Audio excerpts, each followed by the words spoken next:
Rule number 9. Use your time well.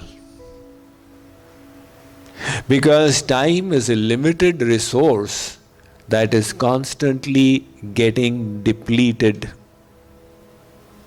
One Western philosopher called Swet Marden, he said the one event that made him a philosopher was an apparently innocuous one. He walked into a painting exhibition and came across an exhibit, a painting by someone that had a man's face covered by his long hair, and under his feet were wings. The caption was, "I am time. You can't see me, but I keep flying." That's how it is. Every morning when we wake up, we are allotted 1440 minutes. Each of us, whether we are rich or poor, sick or healthy. What we make of those 1440 minutes determines the quality of our day. And it is quality days that lead to a successful life. Ramesh and Dinesh went to the same university in Chicago. They both became IT engineers and they joined the same company. After 7 years, Ramesh was already at the middle management level, while Dinesh was still doing entry-level coding. And what determined this difference between their accomplishments was the way they used their time. Ramesh, he enhanced his skills to become more valuable to his company. He contributed through meaningful projects. He spent his extra time learning mind management skills from JKYog and became more emotionally stable and positive. While Dinesh, he used his extra time to go for vacation, surf the internet, enhance the profits of Netflix, etc., etc. And that was the whole difference. So, we must learn to make the best of our time. Now, to do it, a simple hack that all management consultants will tell you, they've been telling for over 5 decades, is you have a to-do list. Because when you create a to-do list for your works to be done through the day, they are right there in front of you. They remain in your attentive focus. And when you do a particular work, it gives your brain the dopamine kick, which becomes an incentive. That, of course, everybody knows a to-do list is useful. But today, we'd like to understand that more important is a not to-do list. Which means, which works to leave out and which to prioritize. In today's world, we all have so many things to do. The question is not how to keep yourself busy, but how to remain effective. And that requires understanding what not to do. In one medical institution, they had this experience. Every Friday at 1:30 p.m. in ward number 13 of their emergency ward, on ward number 13, the patient would pass away. Same time, same day of the week, same ward. And that made them all suspicious.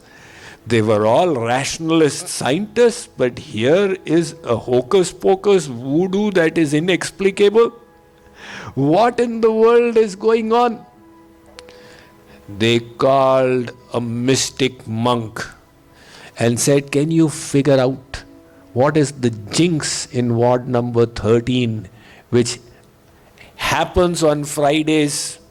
He said, I'll need to study it for one Friday myself. He observed the matter and then submitted his report. He said, fire the sweeping man. They said, what does it have to do with the sweeping man? He said, look, on Friday you are getting a replacement because the other person takes a day off. And that replacement, what he does is he brings his vacuum cleaner around. Ward number 13 has got one plug socket less. So when this cleaner does the vacuum cleaning, he removes the plug point from the life emergency, the support system, and he puts his vacuum there, so the patient passes away. That, of course, is a joke. But the point is that some things are just better left undone. Stephen Covey, the writer of the 7 Habits of Highly Effective People, he said, before you start climbing a ladder, make sure it's leaning against the right wall. So when we have a number of works to do on our to-do list, not all of them are equally important. Some are less important, some are more. And you don't have the time to do all of them. You need to learn to choose and also develop the ability to say no.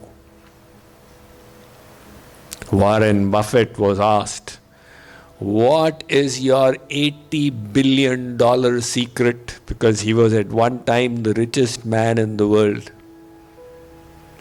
He said, I need to protect every yes with 100 no's. No, no, no, no. Because we all have 24 hours. And for 24 hours, if you are saying yes to this, naturally you're saying no to something else. So every engagement comes with an opportunity cost. You can't do every possible thing. You have to learn how to pick and choose. And as a prosperous businessman, it was only natural that 100 proposals were constantly coming to him. But he knew that if he wants to do the one thing right, he will have to protect it with so many no's. Michael Flint, Warren Buffett's personal pilot, related this episode where Warren Buffett once called him over and said, list the 55 goals in your life. And he listed them. He then said, pick out the 5 most important ones. And he picked them out. So Warren Buffett cancelled all the others and said, these 5, you just focus on these for the next 5 years. He said, what about the rest? The rest will automatically be taken care of if you can get these 5 right. Those of you who have studied management science are aware of the Pareto principle. Mr. Pareto stated that if you have a marketing company, 20% of your salespeople will bring in 80% of the revenue. And 80% of your sales force will contribute only 20% of the revenue. And if you take a look at it from the customers, 20% of your customers will be responsible for 80% of the purchases. And 80% of the customers will be responsible for 20% of the purchases. Likewise, in the day when you have so many things to do, not all of them are equally important. You have to learn to pick which are the really important ones. Another management consultant called Brian Tracy has written a very popular book, Eat That Frog. Now, what does it mean by eating the frog?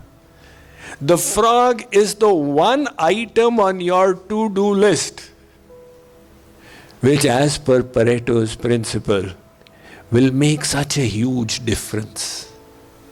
It's a high value activity, but it is boring. It is not interesting, so people like to procrastinate. I've got 5 items. Why don't I do this one first and this one there, the easy one? So I will have done 40% of my to-do list. But the 2 that you did not contribute much at all. And if you had done the important one, that is the frog Brian Tracy is talking about. And he also has a corollary there.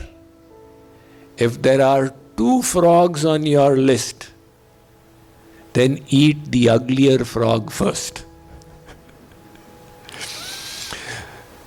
Once in a jungle, a donkey and a tiger got into an argument. Now, ordinarily, you should not argue with donkeys, but the tiger made the mistake. And the donkey asserted that the grass is blue in color. The tiger said, "Are you crazy? Everybody knows it's green." The donkey said, "You need to get your head examined." When tempers rose, they both decided they'd bring the matter up to the king of the jungle, the lion, for a decision. Both the donkey and the tiger arrived in the king's court, and they supplicated, "Your Majesty, we have a matter for you to adjudicate." "What is it?" said the king, the lion. So the tiger said, "Your Majesty, this creature here, the donkey, is claiming that the grass is blue in color." The lion looked at the tiger and said, "What is your opinion?" The tiger said, "Your Majesty, it is evident to one and all that grass is green." The lion said, "In that case, listen to my judgment. And I am pronouncing that the grass is blue in color." The donkey leapt up in glee. "Yippee!" So he said, "If I have won, then the tiger should be punished for his false claims." The lion said, "Definitely. I am announcing that the tiger will eat no animals for the next 1 week and will not even roar. If at all, he can meow like a pussycat." The donkey ran away from there delighted. The tiger was crestfallen and looked at the lion astounded and said, "Your Majesty, I am not disputing your decision, but only asking for a clarification. You know very well that the grass is green. How come you sided with that creature?" The lion said, "You, O tiger, are a reasonable creature. What was wrong with you that you got into arguments with donkeys? Did you have nothing better to do with your time? And to top it all, the bigger offense was you brought the matter up to me and wasted my time as well.